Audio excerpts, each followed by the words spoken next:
എല്ലാവർക്കും ഡെലിഷ്യസ് റെസിപ്പീസിൻ്റെ പുതിയൊരു വീഡിയോയിലേക്ക് വീണ്ടും സ്വാഗതം.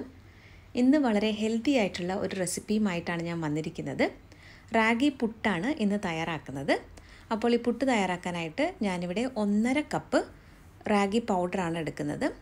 ഇതിപ്പോൾ 250 ml ഒരു കപ്പാണ് ആദ്യം ചേർക്കുന്നത്.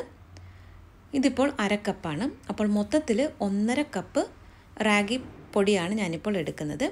ഇത് വറുത്തൊന്നും ഞാൻ എടുക്കുന്നില്ല. നിങ്ങൾക്ക് വേണമെങ്കിൽ ആദ്യം ഈ പൊടി ഒന്ന് വറുത്തിട്ടും തയ്യാറാക്കാവുന്നതേ ഉള്ളൂ. ഞാനിപ്പോൾ ഇത് വറുത്തൊന്നും എടുക്കുന്നില്ല. കുറച്ച് ഉപ്പ് ചേർത്തിട്ട് നന്നായിട്ട് ഇത് എല്ലാ ഭാഗത്തും ആകത്തക്ക രീതിയിൽ കൈകൊണ്ടൊന്ന് മിക്സ് ചെയ്തെടുക്കാം. ഉപ്പൊക്കെ ചേർത്ത് നല്ലതുപോലെ ഒന്ന് മിക്സ് ചെയ്തെടുത്ത ശേഷം നമുക്കിതിലേക്ക് കുറച്ച് വീതം വെള്ളം തളിച്ചിട്ട് വേണം ഇതൊന്ന് പുട്ടിന് നനച്ചെടുക്കാനായിട്ട്. ആദ്യം തന്നെ കൂടുതൽ വെള്ളം എടുത്ത് ഒഴിക്കരുത്. വളരെ കുറച്ച് വീതം ഒന്ന് വെള്ളം തളിച്ച് കൊടുത്തിട്ട് ഈ പുട്ടിന് നനച്ചെടുക്കണം. ഈ 1.5 കപ്പ് റാഗി പൗഡറിന് 1/2 കപ്പ് വെള്ളം വേണ്ടി വന്നു ഒന്ന് പാകത്തിന് നനച്ചെടുക്കാനായിട്ട്. അപ്പോൾ ഈ അളവിൽ ഇൻഗ്രീഡിയൻസ് എടുത്തു കഴിഞ്ഞാൽ നിങ്ങൾക്ക് 1.5 കുറ്റി പുട്ട് തയ്യാറാക്കാൻ പറ്റും. അപ്പോൾ ഇത് പാകമായോ എന്ന് അറിയാനായിട്ട് ഇതുപോലെ പുട്ട് നനച്ചെടുത്ത ശേഷം കയ്യിലൊന്ന് പിടിച്ചെടുക്കുക. അതിനുശേഷം കൈകൊണ്ടൊന്ന് പ്രസ് ചെയ്ത് കഴിഞ്ഞാൽ നല്ലതുപോലെ ഒന്ന് പൊടിഞ്ഞു വരണം. ഇതാണ് പുട്ടിന് നനച്ചെടുക്കുന്നതിൻ്റെ ഒരു പാകം എന്ന് പറയുന്നത്. അപ്പോൾ അധികം കട്ടകളൊന്നും ഇല്ലാതെ തന്നെ ഇത് പാകത്തിന് ഇവിടെ പുട്ട് മിക്സ് റെഡി ആയിട്ടുണ്ട്. പുട്ടുകുറ്റിയിൽ ചില്ലിട്ട ശേഷം ആദ്യം നമുക്ക് കുറച്ച് തേങ്ങ ഇട്ട് കൊടുക്കാം. ഇനി ഇതിന് മുകളിലായിട്ട് പുട്ടിൻ്റെ മിക്സ് ഇട്ട് കൊടുക്കാം.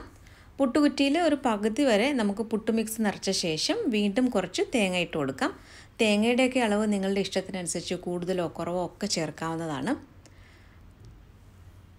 അതിനുശേഷം വീണ്ടും പുട്ട് മിക്സ് നിറച്ചിട്ട് ഏറ്റവും മുകളിലായിട്ട് കുറച്ച് തേങ്ങയും കൂടെ വെച്ചിട്ട് നമുക്കിത് സ്റ്റീം ചെയ്തെടുക്കാം. ഞാനിത് കുക്കറിൻ്റെ മുകളിൽ വെച്ചിട്ടാണ് ഇത് സ്റ്റീം ചെയ്തെടുക്കുന്നത്. കഴിഞ്ഞ ദിവസം ഞാൻ റാഗി ദോശയുടെ ഒരു റെസിപ്പി പോസ്റ്റ് ചെയ്തിട്ടുണ്ടായിരുന്നു. വളരെ ക്രിസ്പി ആയിട്ടുള്ള നല്ല ഹെൽത്തി ആയിട്ടുള്ള ഒരു റാഗി ദോശയുടെ റെസിപ്പിയാണ്. അപ്പോൾ അത് കണ്ടിട്ടില്ലാത്തവർ ഒന്ന് കണ്ടു നോക്കുക.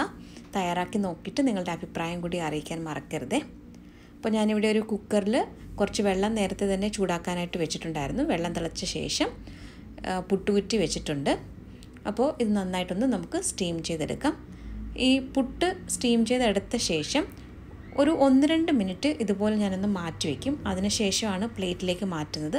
അപ്പോൾ പുട്ട് ഒട്ടും തന്നെ പൊടിയാതെ നമുക്ക് പ്ലേറ്റിലേക്ക് മാറ്റാൻ പറ്റും. അങ്ങനെ വളരെ ഹെൽത്തി ആയിട്ടുള്ള നമ്മുടെ റാഗി പുട്ട് ഇവിടെ റെഡി ആയിട്ടുണ്ട്.